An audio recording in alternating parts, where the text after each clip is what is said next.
Bismillahirrahmanirrahim. Assalamualaikum warahmatullahi wabarakatuh.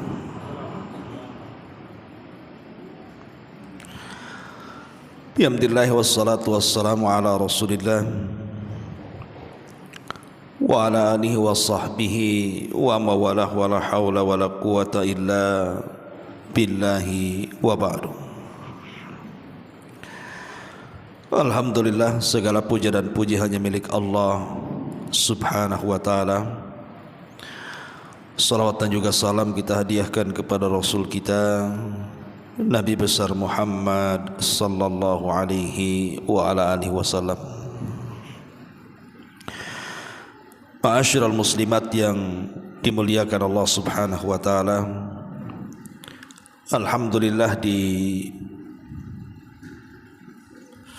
pagi menjelang siang ini kita bisa berkumpul di Masjid Nidaul Ilmi Kapling Beliung, dan pembahasan di pagi menjelang siang ini ada sebuah hadis yang dikeluarkan oleh Imam Muslim dalam sahihnya. Hadis ini dari sahabat Jabir radhiyallahu anhu. Nabi sallallahu alaihi wasallam bersabda, "Inna iblisa yada'u arsyahu 'alal ma', thumma yab'atsu sarayahu fa'adnahum minhu manzilatan a'dhamuhum fitnatan. Yaji'u ahaduhum fayaqulu fa'altu kadha wa kadha fayaqul ma sana'ta syai'a.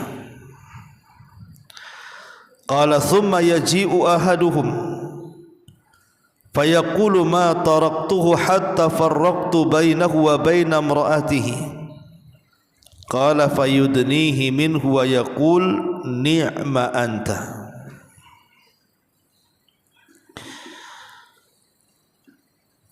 Nabi sallallahu alaihi wasallam bersabda dalam hadis Jabir di sini, sesungguhnya iblis telah meletakkan singgasananya di atas lautan. Dari singgasana itulah dia mengutus para pasukannya. Setan yang paling dekat kedudukannya adalah yang paling besar fitnah dan godaannya. Di antara mereka ada yang melapor, saya telah melakukan godaan ini dan godaan itu. Maka iblis berkata, kamu belum melakukan apapun. Maka datanglah setan yang lainnya melaporkan, saya telah menggoda seseorang sehingga ketika saya meninggalkannya dia telah berpisah dengan istrinya alias menceraikannya. Mendengar hal itu maka kemudian iblis pun bangga dan bahagia. Kemudian iblis mengajaknya untuk duduk di dekatnya dan berkata, sebaik-baik setan adalah kamu. Hadis ini dikeluarkan oleh Imam Muslim dalam sahihnya. Perhatikan hadis ini, Bu. Hadis ini adalah hadis yang sangat bahaya sekali, yang menjelaskan kepada kita tentang peran iblis dalam menggoda Bani Adam. Di sini Nabi SAW mengatakan, inna iblisa yadau arsyahu alal ma'. Sesungguhnya iblis itu meletakkan singgasananya di atas lautan. Kenapa dia memilih lautan untuk membuat singgasananya? Karena iblis itu ingin menyerupai Allah Subhanahu wa ta'ala. Dalam hadis Abdullah bin Mas'ud radhiyallahu an, ketika menjelaskan tentang jarak antara satu langit ke langit berikutnya, maka dijelaskan bahwa satu langit ke langit berikutnya itu perjalanan 500 amin, 500 tahun perjalanan. Begitu juga dari langit ke langit berikutnya sampai ke langit ketujuh, termasuk dari langit ketujuh ke kursi juga kurang lebih 500 tahun perjalanan.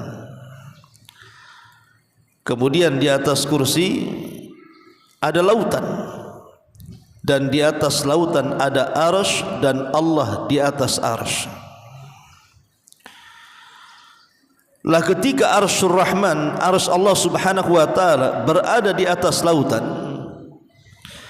makanya iblis ingin menyerupakan dirinya dengan Allah Subhanahu wa taala, maka dia membuat singgasananya di atas lautan.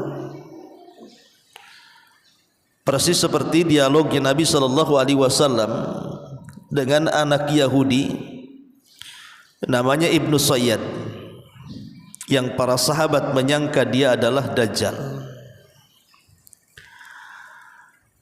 Nah, salah satu dialog Nabi SAW dengan Ibnu Sayyad itu, ketika Ibnu Sayyad menyebutkan kalimat wa kana arsyuhu alal ma, sesungguhnya singgasananya di atas lautan, disyaratkan kepada Dajjal, maksudnya kepada iblis.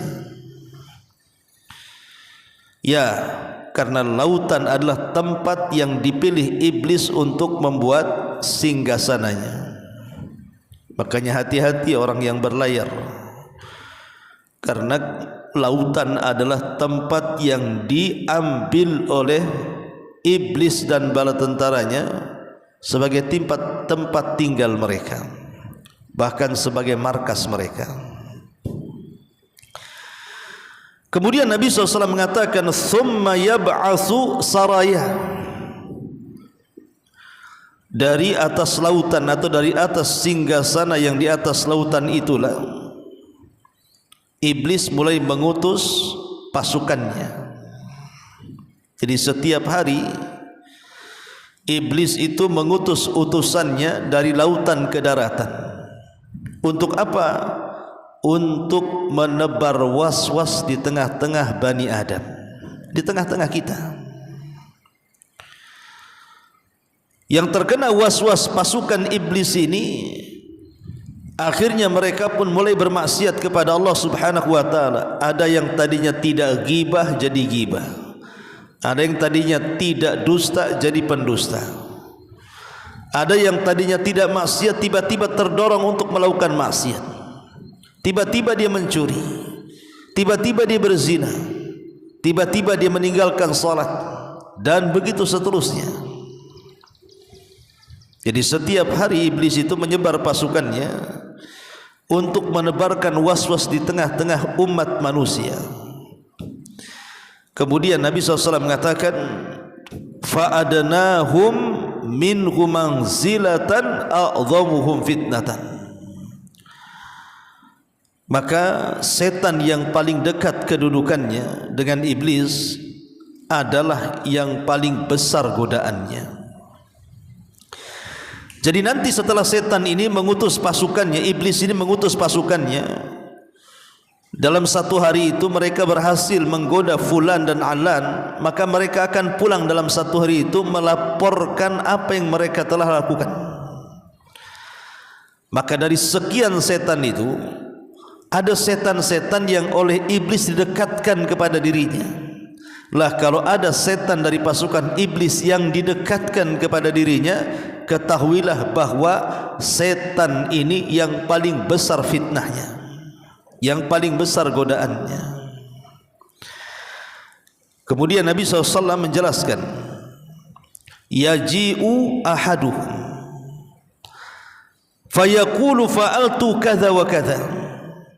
Lalu di antara mereka yang sudah bertugas itu menghadap kepada iblis, kemudian melaporkan bahwa dia telah melakukan ini dan itu.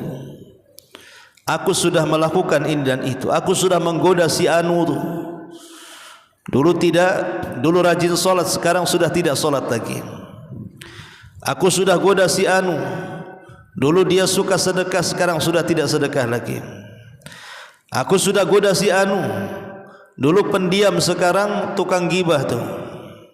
Aku goda si anu tuh, dulunya dia tertutup auratnya, sekarang sudah tidak menggunakan lagi pakaian yang menutup auratnya.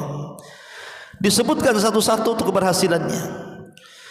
Tapi iblis tidak takjub dengan laporan itu, kan itu sudah biasa hari-hari. Makanya kemudian iblis mengatakan, ma fa'alta syai'an, hakikatnya kalian belum melakukan apa-apa. Itu sudah biasa itu. Yang seperti itu sudah biasa. Yang tadinya dermawan jadi bakhil, yang tadinya menutup aurat jadi membuka aurat, yang tadinya tidak suka gibah jadi suka gibah, itu sudah biasa itu. Tiba-tiba kemudian ada salah seorang pasukan iblis menghadap iblis dan mengatakan, ma taraktuhu hatta farraqtu bainahu wa baina imratihi. Maka satu pasukan iblis ini mengatakan kepada iblis, saya melapor wahai Tuan. Kata iblis, ya, apa laporan?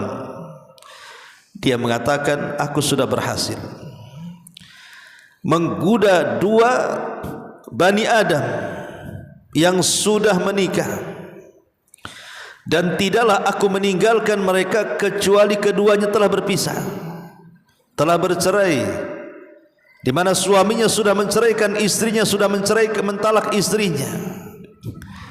Maka tiba-tiba kemudian iblis bangkit dari singgasananya, kemudian mendekati setan itu, kemudian mengatakan, ni'ma anta, sebaik-baik setan dari seluruh setan adalah kamu, karena sudah berhasil menghancurkan rumah tangga, berakhir dengan perceraian. Dari hadis ini ulama mengatakan ta'dimu amril firaq wa talaq wa kathir dhararihi wa fitnatihi, tentang agungnya atau besarnya perkara perceraian ataupun perpisahan, dan akan mengakibatkan banyaknya madarat yang akan ditimpakan kepada keluarga yang bercerai.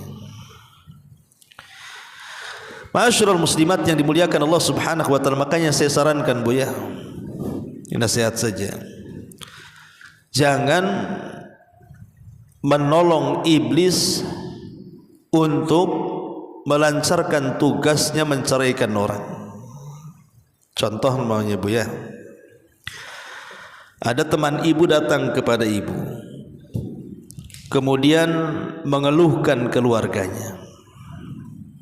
Ya namanya besti, jadi dengar aja kan begitu ya. Lah ibu di posisi sebagai pendengar, kalau bisa jangan komentar Bu, jangan memihak besti ibu ataupun suaminya, karena ibu kan baru satu telinga tuh masalahnya, tidak melihat mendengar dari suaminya. Jangan mentang-mentang karena kawan dekatnya akhirnya udahlah cari aja lah, nanti kita cari katanya. Lah kalimat seperti ini sama dengan meloloskan iblis dalam tugasnya. Kalau ibu justru menganjurkan atau mengompori atau memanas-manasi orang bercerai, itu sama saja ibu jadi kaki tangan iblis tuh.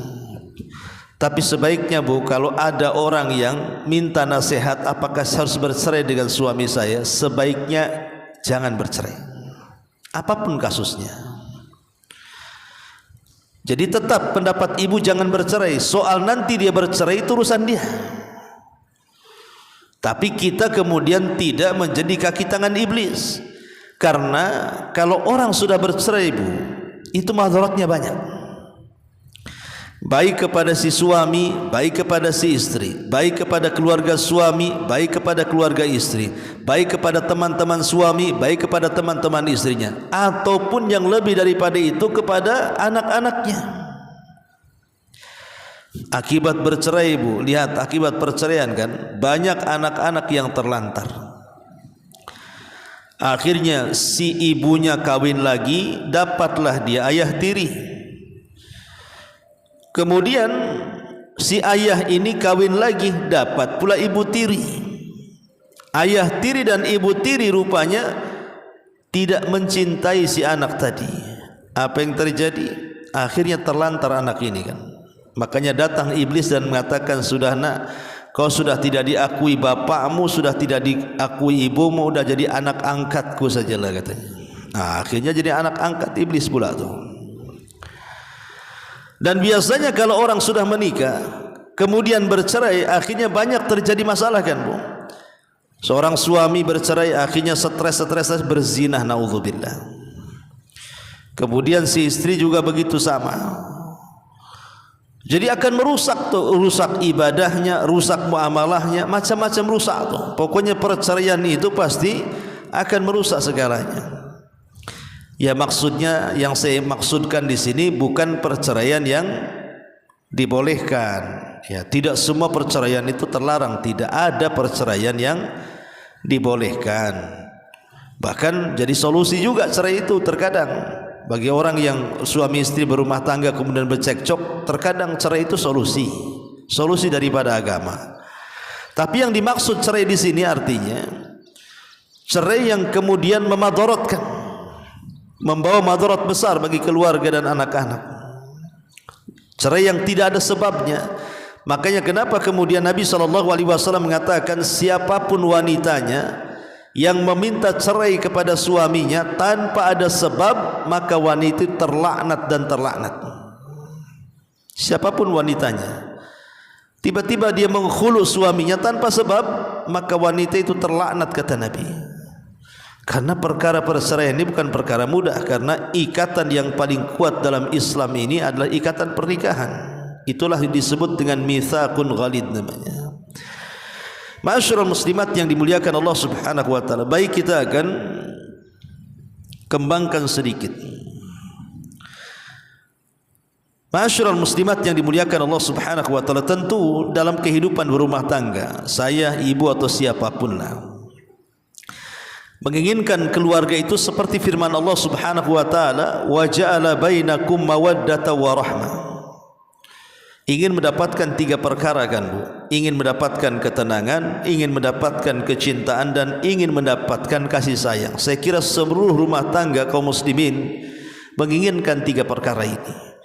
Rumah tangganya ingin tenang, rumah tangganya dibangun di atas kecintaan, dan rumah tangganya dibangun di atas kasih sayang.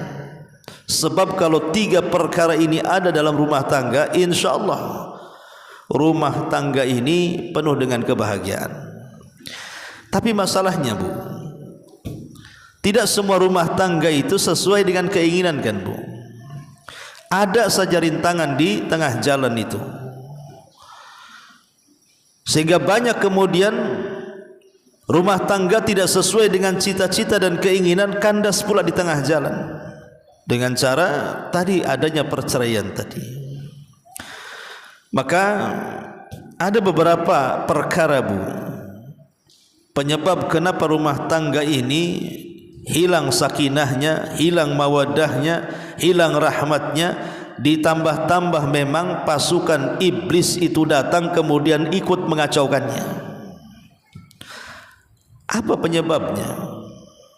Dan apa pula solusinya? Ma'asyiral muslimat yang dimuliakan Allah Subhanahu wa taala, pertama, Bu, kalau ibu sedang bermasalah dengan suami, atau boleh jadi suami sedang bermasalah dengan istri, terjadi pertengkaran lah. Ya, namanya keluarga itu mestilah tidak mungkin lurus-lurus terus, pasti satu hari akan terjadi pertengkaran, entah masalahnya kecil atau besar. Pertama, Bu, jangan terfikir untuk bercerai dulu. Jangan terpikir untuk bercerai. Cari dulu solusi. Karena terpikir untuk bercerai itu tidak mendatangkan islah dalam keluarga, berarti orang ini memang tidak mau baikan, tidak mau melanjutkan rumah tangga kan. Tapi kalau seandainya pertengkarannya itu maksudnya supaya dia ingin kembali baik, ingin kembali islah menjadi suami istri yang bahagia, maka hilangkan cara berpikir itu bahwa saya harus berpisah dengan dia. Jauh-jauhkan watak seperti ini. Ya namanya dalam keluarga mesti ada lah yang bertengkar, nah mungkin gak bertengkar, tetapi jauhkan cara berpikir saya ingin pisah, karena ini bukan solusi, ini justru masalah. Ini yang pertama. Kemudian yang kedua, saat ibu sedang bermasalah ataupun sedang bertengkar dengan suami, iyyaki bil la'ni wad du'a. Hati-hati bu, kata ulama, jauhi laknat dan doa. Yang namanya bertengkar, tapi jangan sampai kemudian lisan ini tidak terkontrol bu. Jangan sampai kemudian keluar kata-kata laknat atau doa-doa buruk, tidak boleh ya. Ini juga penting ini, karena kebiasaan seorang wanita, maaf bu ya, biasanya kalau bertengkar kemudian sudah kalap, biasanya kata-kata perempuan ini lebih sadis bu ya. Dia bisa mengeluarkan macam-macam kata-kata. Maka jauhi dalam pertengkaran itu kata-kata yang berbau laknat ataupun berbau doa-doa keburukan.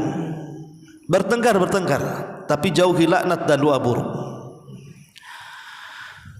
Kemudian yang ketiga, jangan menghubung-hubungkan dengan perkara-perkara gaib. Umpamanya ibu sedang bertengkar dengan suami, tiba-tiba ibu mengatakan, jangan-jangan aku suka kamu gara-gara kau dukuni aku ya, kan gitu bu ya. Kan ada orang yang suka mengait-kaitkan dengan gaib itu. Jangan-jangan dulu kau pelet aku, dukun mana kau pakai katanya, dukun Banyuwangi atau dukun Jawa Barat kan itu ya. Jadi ada, tidak boleh kalau bertengkar tuh jangan dikait-kaitkan dengan perkara-perkara gaib. Ngomong gitu kok anaknya sudah 5 tuh aneh kan ya. Rumah tangganya sudah puluhan tahun, anaknya sudah banyak, bilang pula soal pelet. Maka dalam pertengkaran jauhi, jangan kait-kaitkan dengan perkara gaib. Karena itu kan fitnah, kan jatuhnya tuduhan, tidak boleh ya, nuduh jadinya. Kemudian juga yang keempat, jangan keluar rumah bu. Ibu kalau bertengkar dengan suami, jangan keluar rumah. Karena seorang istri itu kalau sampai dia melangkahkan kaki dari rumah saat pertengkaran, ini bukan mencari solusi ibu, ibu mencari keributan namanya. Karena tidak boleh seorang wanita dia keluar rumah tanpa izin suaminya, walaupun dalam kondisi ibu sedang damai ataupun sedang bertengkar, tetap hukum tinggal di rumah itu ibu lakukan, kecuali kalau memang ada kekerasan di situ. Lain ceritanya KDRT, kalau tetap di rumah maka ibu akan bonyok, dipukuli atau apa kan, paksalah lari dari rumah kan ya. Tapi kalau suami hanya ngomong saja, nggak menyakiti ibu dan begitu seterusnya, sebaiknya tinggal di rumah. Karena kodratnya perempuan, kata Allah Subhanahu wa taala, wa qarna fi buyutikun, hendaklah wanita-wanita itu diam di rumahnya. Ini yang keempat. Yang kelima ya, iya wattihami bil kadzib. Kalau ibu sedang bertengkar bu, jangan membuat dusta-dusta atau karangan-karangan cerita-cerita yang tidak ada untuk membela diri. Umpamanya kan, akhirnya ibu berdusta, aku kata si anu engkau begini-begini, padahal itu ibu karang-karang aja tuh. Aku sudah dengar kebusukanmu, keburukanmu, si anu juga ngomong, padahal si anu nggak ngomong. Nah, kan ini jangan suka mengarang-arang. Sebab mengarang-arang cerita ini masalahnya akan melebar bu. Akhirnya suami bisa saja datangi si anu yang ibu sebut namanya tuh. Jadi bertengkar kemana-mana jadinya. Maka tidak boleh seseorang itu meluas ke pertengkaran dengan cara berdusta. Kemudian juga yang nomor 6, la tuwassi al masalah. Jangan meluaskan masalah, Bu. Ibu kadang-kadang masalah hanya satu, tapi yang dibicarakan semuanya. Jadi ibu kalau ada masalah dengan suami, jangan meluaskan masalah. Cukup masalah itu saja. Cukup di titik masalah yang ibu sedang bertengkar dengan suami itu masalah apa. Kadang-kadang ada seorang ibu-ibu itu kalau sudah bertengkar, dia meluaskan masalah sampai kepada tetangganya, sampai kepada keluarganya, disebut-sebut tuh. Oh, jangan-jangan keluargamu seperti itu juga katanya. Lah, keluarganya kok dibawa-bawa pula. Jadi itu penting. Kemudian yang nomor 7, jangan memasukkan ke keluarga ke dalam masalah, Bu. Jangan memasukkan keluarga ke dalam masalah. Karena ada orang yang suka memasukkan keluarga dalam masalah. Ketika ada masalah dengan suaminya, dia telepon orang tuanya, dia telepon bapaknya, dia telepon ibunya, dia telepon saudaranya, minta dukungannya, minta pasukannya. Nggak boleh, Bu. Ya, jangan memasukkan orang lain ke dalam masalah. Keluarga itu boleh masuk kalau diminta. Itu pun berdasarkan kesepakatan. Nggak boleh masuk-masukkan begitu saja. Dan ini yang paling penting, Bu. Jangan membuka lembaran lama. Iyyaka an taftahi bil madhi. Jangan membuka lembaran lama. Ya, saya akuilah kadang-kadang ibu ini punya MP3 di kepalanya kan. Rekaman 20 tahun, 10 tahun itu masih hafal kadang-kadang. Ya mungkin enggak tahu, mungkin apa ada catatannya gitu. Tapi biasanya kalau laki-laki, Bu, laki-laki itu jarang dia mengungkit perkara-perkara lama. Dia akan fokus kepada masalahnya saja. Tapi kalau ibu-ibu bertengkar, itu masalah 10 tahun yang silam, mulai harinya, bulannya, tanggalnya, tahunnya, detail dia bisa kemudian merunutkan kejadiannya tuh. Ibu jangan ya, kalau bertengkar jangan membuka lembaran lama. Titik masalah itu saja yang diselesaikan. Sebab kalau ini yang jadi masalah, ini pasti terjadi perceraian, Bu. Pasti terjadi perceraian. Ya. Maka jangan membantu iblis untuk supaya terjadi perceraian di antara sepasang suami istri. Kemudian juga al-ghiratu zaidah, cemburu yang berlebihan. Cemburu itu boleh dalam Islam, bahkan itu tanda cinta kan. Orang kalau tidak cemburu berarti tak cinta dia. Justru cemburu itulah yang merekatkan hubungan suami istri. Tapi ada cemburu-cemburu itu yang melampaui batas, sehingga terkadang tugas malaikat Raqib dan Atid itu ibu pula yang pegang. Ini suami baru pergi nih. Di mana, Bang? Sama siapa? Lagi ngapa di situ? Jam berapa balik? Ya. Awas kalau tak balik. Ini sudah jam sekian, Bang. Nah, terus akhirnya kemudian gimana suami loh kalau keluar dipantau seperti ini kayak dibuat anak-anak. Oh, lama-lama ya suami juga stres kan, Bu. Dia bukan robot kan gitu. Maka terkadang cemburu zaidah tambahan ini bukannya menunjukkan rasa sayang, Bu, rasa cinta seorang wanita kepada suami, justru ini membuka pintu talak. Ya, maka serahkanlah kepada Allah Subhanahu wa taala. Pokoknya serahkan, doakan suami di luar sana tidak ada masalah, serahkan. Ya. Kemudian juga jauh khianat, Bu. Jauhi berkhianat. Karena suami itu tidak suka. Saya sekarang menjelaskan ibu aja ya, nasihatkan ke ibu. Saya depan saya tidak ada suami, makanya saya fokus ke ibu-ibu aja. Jadi hindari al-khianat. Contoh umpamanya, insya Allah kalau ibu sudah ngaji, sudah hijrah, insya Allah lah, mudah-mudahan Allah lindungi kan. Tapi kalau di luar sana, Bu, orang-orang awam itu yang mereka sudah punya suami tapi berdandannya itu di luar kayak tidak punya suami. Akhirnya menggoda laki-laki lain, menggoda tetangga, menggoda teman-temannya yang lama, dan begitu seterusnya. Akhirnya jatuh kepada pengkhianatan. Seorang suami ketika melihat istrinya berkhianat dengan seorang istri ketika melihat suaminya berkhianat itu berbeda, Bu. Kalau seorang istri biasanya melihat suaminya selingkuh, biasanya ya boleh jadi mungkin hilang cintanya, hilang sayangnya, tapi dia akan berusaha mempertahankan rumah tangganya. Apalagi kalau si istri itu cinta dengan suaminya. Tapi kalau suami melihat istrinya selingkuh, Bu, itu beda. Pasti dia akan menceraikannya. Makanya hindari khianat dalam rumah tangga itu. Kemudian juga adamul ihtimam bil madhar. Juga di antara sebab kenapa hilangnya sakinah, mawaddah, warahmah, kemudian juga munculnya percekcokan, pertengkaran sampai kepada tingkat perceraian, itu karena ibu tidak ada ihtimam. Ihtimam itu maksudnya tidak ada semangat ya dalam madhar. Madhar itu sesuatu yang tampak dari pakaian ibu, penampilan ibu, wajah ibu di hadapan suami. Seolah kalau ibu sudah menikah dengan suami itu tidak mungkin cerai 100 tahun kan itu. Enggak begitu, Bu. Jadi di antara sebab hilangnya juga perasaan sakinah, mawaddah, warahmah itu ketika ibu tidak jaga penampilan.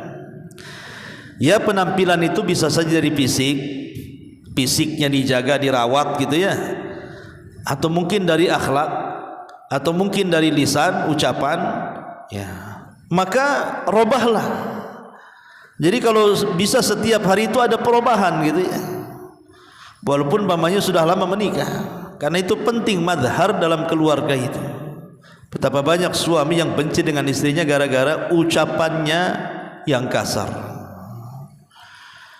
Ada juga gara-gara penampilannya yang kurang menarik. Ada juga yang akhlaknya kurang beradab, dan begitu seterusnya kan, Bu. Madhar itu penting dalam keluarga. Maka perhatikan. Termasuk juga hindari al-kadzib. Dusta. Dusta itu maksudnya dusta yang fahish, dusta yang menjadikan seorang suami akhirnya bertengkar dengan orang lain. Sering saya contohkan umpamanya begini.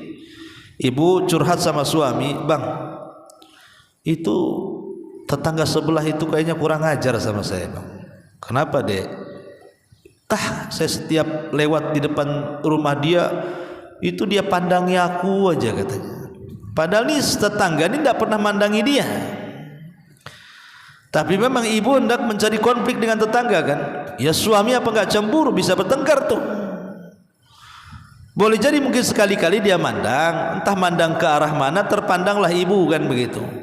Bukan berarti kemudian dia pandang terus dan begitu. Ya kalau jelas-jelas memang dia memandang terus, perhatikan terus, membidik terus, bolehlah kita laporkan kan. Tapi kalau selama bertetangga hanya 2 kali dia pandang, boleh jadi mungkin dia memandang baju ibu yang tidak serasi dengan kulit kan, nggak tahu juga. Ibu hitam, kemudian pakaian putih, hitam putih kan ini. Tengokinlah sama tetangga tuh. Jadi kalau seandainya kemudian berdusta dengan sampai tingkat dustanya itu mengakibatkan pertengkaran, nah ini bahaya, Bu. Ya. Termasuk al-ihanah, jangan sampai merendahkan suami. Bertengkar tapi jangan merendahkan suami di hadapan anak-anak. Jangan sampai merendahkan suami di hadapan keluarga. Termasuk kasratul intiqadi wasyaqwa. Ulama mengatakan banyak mengkritik dan banyak mengeluh. Jangan suka banyak mengkritik dan banyak mengeluh. Itu suami tidak suka yang seperti itu. Termasuk al-kasul wal bakhil. Malas, bakhil, at-tasallut, mau menang sendiri. Itu yang hal-hal yang seperti ini, Bu. Ini pemicu hilangnya sakinah, mawaddah dan rahmah. Intinya jangan sampai kemudian perkara-perkara ini menjadikan iblis ini berhasil untuk mencerai-beraikan rumah tangga kaum muslimin yang target utamanya adalah orang yang berkeluarga.